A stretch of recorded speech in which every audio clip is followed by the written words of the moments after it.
இது எங்களுடைய 2வது வார சிறுவாபுரி பயணங்க. முதல் வாரம் எந்த பெரிய கஷ்டமும் இல்லாமல் ட்ராவலிங்லேயும் சரி, எங்கள் சாமி பார்க்குறதுலையும் சரி, எந்த பெரிய கஷ்டமுமே படலைங்க.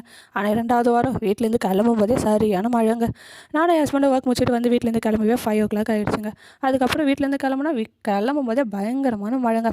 ஆனாலுமே நாங்கள் 2 பேரும் எப்படியாச்சும் இந்த வாரம் போய் சாமியை பார்த்துடணும், சிறுவாபுரி போயிடணுன்ற மைண்ட் செட்டில் வண்டியை தூக்கிட்டு கிளம்பிட்டோங்க. கிளம்பி போகிற வழியிலையும் பார்த்தா சரியான மழை. நனைஞ்சிட்டே போனோங்க 2 பேருமே. அங்கங்கே மரமெல்லாம் கீழே விழுந்துருக்கு. சரி, நாங்கள் எதையும் பார்க்காம எப்படியாச்சும் கோயிலுக்கு போயிடணும், சாமியை பார்த்துடணும் அப்படின்ட்டு ஃபைனலாக கோயிலுக்கும் வந்துட்டோங்க.